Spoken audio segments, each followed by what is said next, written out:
Good morning. Today I'm going to talk about how I've incorporated the works and related works of Martin Gardner in the classroom. I'll start with a quote from his book, A Gardener's Workout, Training the Mind and Entertaining the Spirit. He wrote, "For 40 years I've done my best to convince them," talking about math teachers, that entertaining math is more than what they call enrichment material.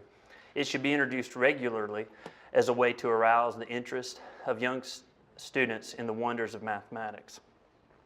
Now, I've taught first graders to seniors in high school, and here I'm only going to scratch the surface of some of the material that I've used in the classroom, although there's more than enough to fill a good portion, if not all the school year, while actually matching curriculum requirements. So for example, writing the word form of numbers is something that young children are required to do in school. And I'll tell you from experience that this is not their favorite thing to do. And so this is where I first thought about using an idea I found related to Martin Gardner. They were written up originally, I think, as they were called mathematical black holes. And this is where you take a number, you write it out in word form, you count the letters in the word, take that new number and repeat it. You eventually loop into the number 4, you don't escape it, to the black hole. And so after this, we'll take, for example, the number 4. It has 1, 2, 3, 4 letters in its spelling. And as another example, if we take the number 25, 25 has 10 letters, and then 10 has 3 letters, and then 3 has 5 letters, and 5 has 4 letters, and we know what happens when you get to 4. And so after this, I've had kids who were really reluctant to do this. They would bring me like a stack of thick as a phone book pages, of numbers where they tried to somehow escape the number 4. And particularly young children thought that if they wrote out a bigger number, like 586,214, that it just might work, but it never did. And so anyway.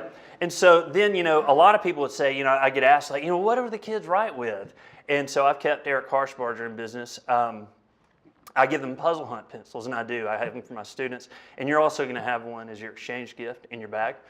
But anyway, another thing, just another relation to black hole numbers.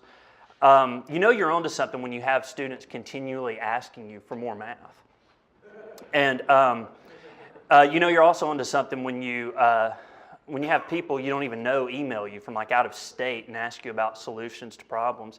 And this happened to me, when a student had a relative come in from out of town during a holiday. But anyway, here's 15 is another black hole number. You take any natural number, you can read it for yourself. But if we take 12, Gathering for Gardner 12, there's my 12. And you write out all its divisors, including one in itself. And you take the sum of the digits and iterate, you'll eventually get to 15. And so there, with kids, you can get into prime numbers. There's so many things that I don't have the time to go into that I would, really like to, though. But also, while we're talking about 15, I also use the LO-SHU square. And the LO-SHU square has a constant of 15. And again, I don't have time to go into all the things I want to about the LO-SHU square. But quickly, here's how you can make one, and then you guys can explore a lot of very interesting things about the LO-SHU square. These are actually my notes from John Conway's talk at Gathering for Gardner 11, and he gave a useful way for constructing the LO-SHU square. And it's where you have the odds ascending on the cross, and then anyway, in the corners you have the even numbers. And so anyway, and of course, here are the rows and columns with a constant of 15, but there are others that I won't go into. Here are the columns.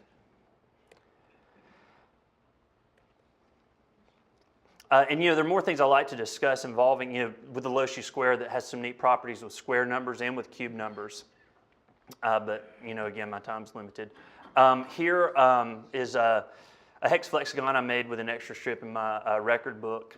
I use hexaflexagons to teach about making equilateral triangles, among other things. And although the celebration of MindSight provides a template, usually I make the kids figure out how to make an equilateral triangle so the hexaflexagons will flex properly. Moving along, the last gathering, I talked about making a level 2 MENGER sponge with playing cards in the classroom based on the work of Dr. Mosley. And then shortly after the last gathering, my students got the opportunity, they wanted to make a level 3 with many thanks to Queen Mary University of London. And we've been incorporated as part of our celebration of mind, which I'll talk about more in a moment. That's Pat Ballou from On This Day in Math. It's an excellent blog. And again, you know you're onto something when kids show up Saturday after Saturday to work on these projects. And they do, you know.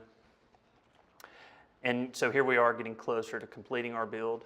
And then here it is completed. And then here. And this is a photo that appeared in our local newspaper about our part of the Mega MENGER build. And we also made the television news. And moving on, right now my current project with kids is putting together DOMINO mosaics. And here is our completed Mona Lisa. And currently we're working on Abraham Lincoln. And also a core group of students who are actually in that photo that you saw and are involved in an outreach to the community at large with the Celebration of Mind. Here we are at Alice Stevens Center in Birmingham, Alabama for our 2015 Celebration of Mind. We got to work with about 75 people, 75 to 100 people on this one.